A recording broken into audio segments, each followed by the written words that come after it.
Oh boy, do we have a lot to talk about. Before we get into it, make sure you hit the like button, hit subscribe if you haven't. Trying to get to 500. It's going slowly, but we are getting there. So, Final Fantasy VI. That is the 2-year anniversary collab for JP. So, let's go through it.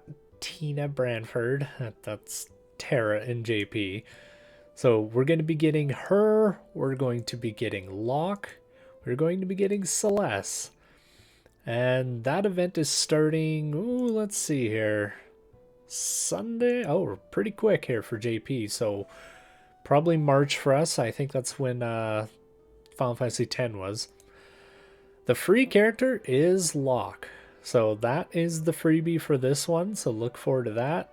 You gotta pull for the waifus. So getting into it, you can see Locke, Terra, Celeste. I assume this is also a free VC that we'll be getting.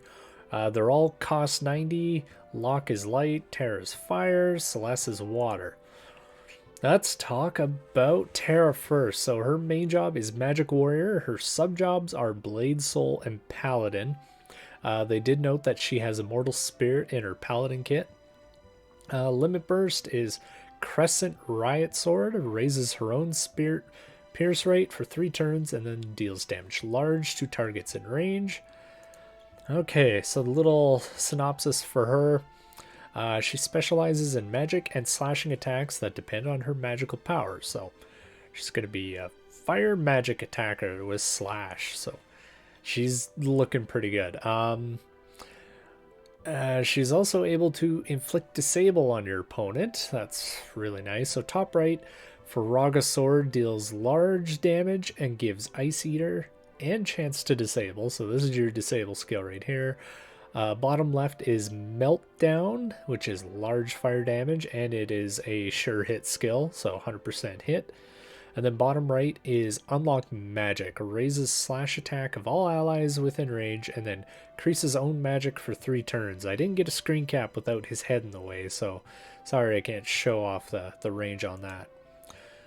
So Locke, his main job is Treasure Hunter. Sub-jobs are Pugilist and Nightblade. They noted he has Drain Rush in his Nightblade kit and is somewhat evasive.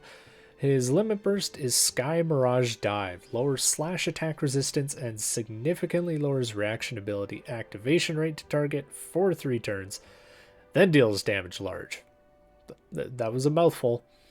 Okay, so his little synopsis, he's a physical attacker that has the ability to increase own evasion and has ways to dispel buffs and reduce enemies' AP. Speaking of AP, we'll go to the top right here. It's AP Hunt, deals medium damage to targets, reduces their AP, and recovers own AP.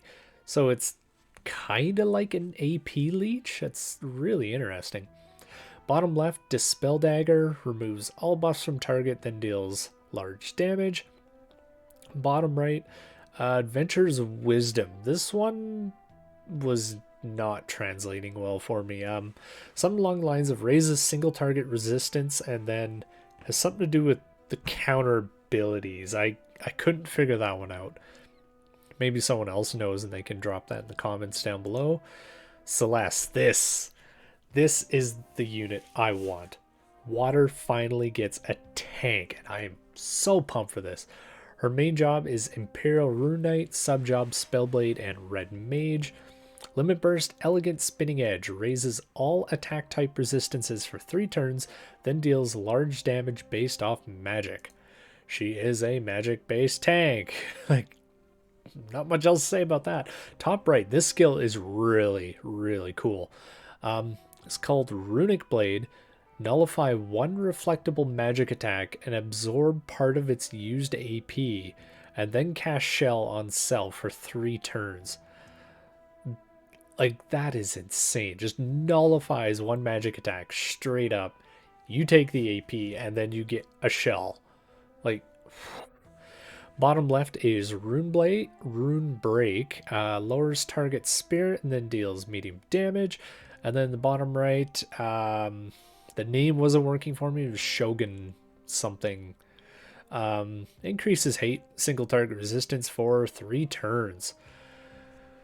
So what unit are you guys going for? Everyone gets a lock. So are you Team Terror? Are you Team Celeste? Are you Team Final Fantasy VI? Are you Team Trials of Reckoning? Because you'll probably need all three of these.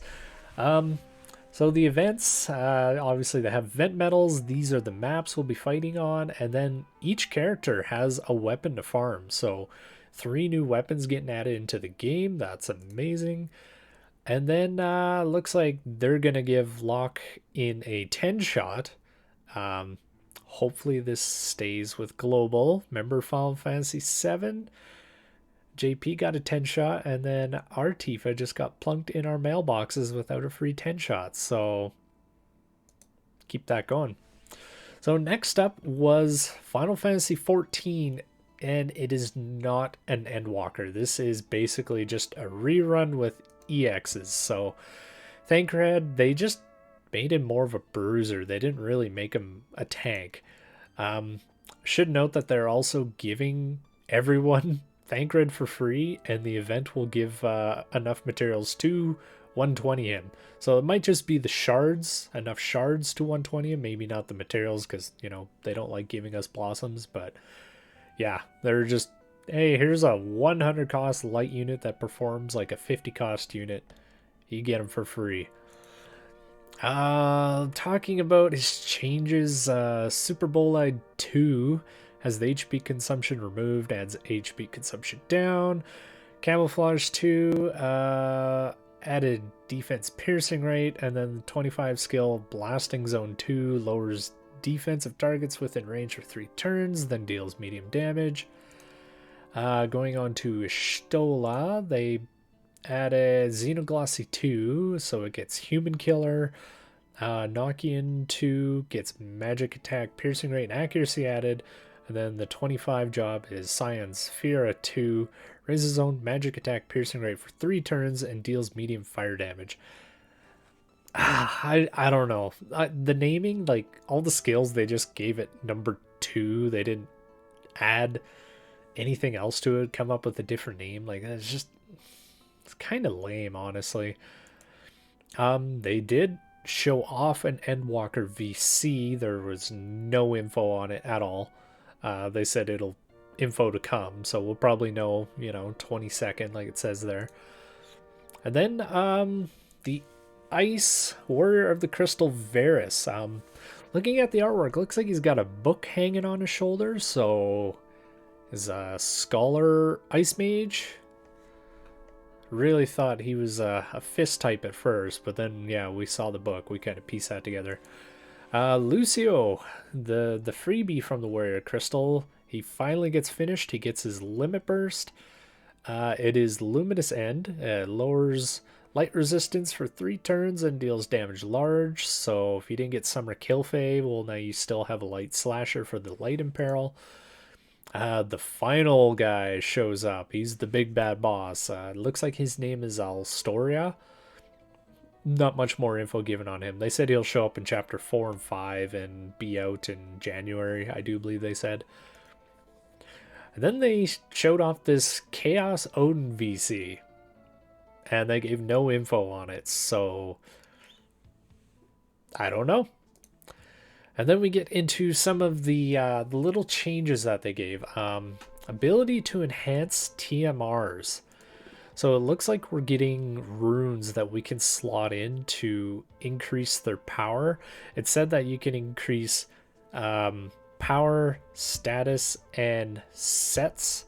So I assume that, like, there'll be different little... See how there's different little symbols here? That these will all be like a set bonus. So if you have a 2, a 4, a 6-piece bonus, you get something extra added on. A lot of other gacha games do this. Like Summoner's War was notorious for, that was what the game revolved around, was runes. Even Raid Shadow Legends has something like this too with the equipment. So I assume that's what these are going to be, and then the different rarities I assume are higher stats added based on, what the rarity is. So like this one could be 1, 2, 4, and then 6, something like that.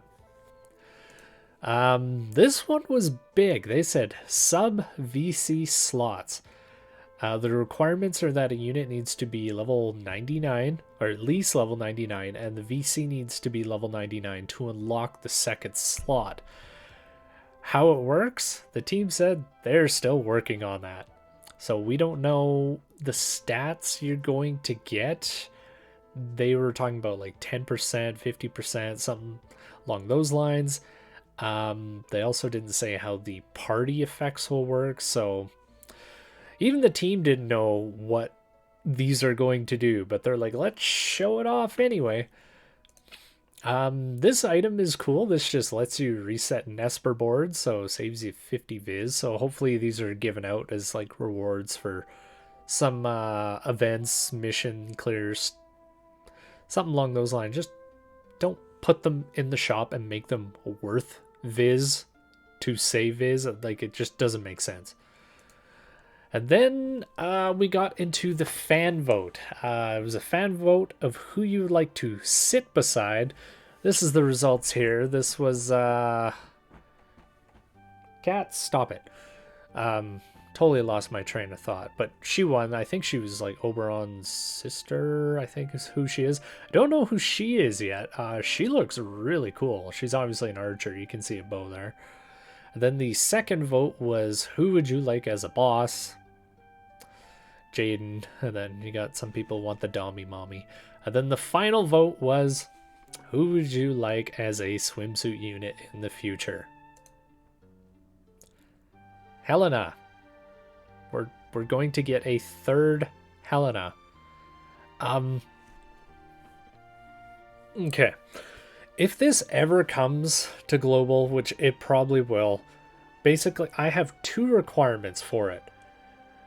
Do not vote for a unit that already has a variant form, whether that be Christmas or a UR upgrade or, you know, any seasonal, just any, if they have more than one form, don't vote for them.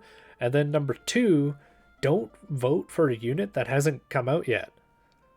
Like, if the artwork is there, the character's probably going to come to the game, so why are you doing that? Vote for someone who's been around for a while, hasn't been touched.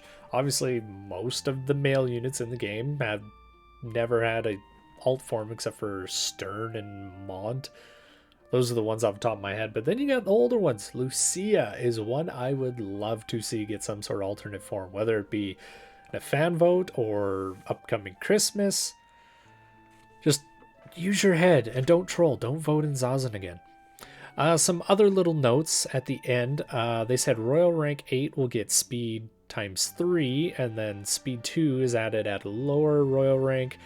Events will have scores for additional items, which could be those runes for the TMRs. And then they said past event keys to open it up for farming for a period of time. So that's really cool. Maybe you're working on a piece of gear that you didn't get all the materials for, or you didn't think was good at the time, and now it is. You can go back and do that. The final note, and this is actually one of the biggest things, and they just kind of slid this under the door. JP transfer for units who have all their nodes done and maxed. You can transfer the JP to another unit. I assume it'd probably be half rate. So if you transferred 100,000 over to another one, probably be 50,000, but still, you're not doing anything with that JP anyway, so who cares what you're losing? You're getting actual use out of it instead of it just accumulating, doing nothing. So this took so long to translate and figure all this out, and this video was only 14 minutes long. That's insane.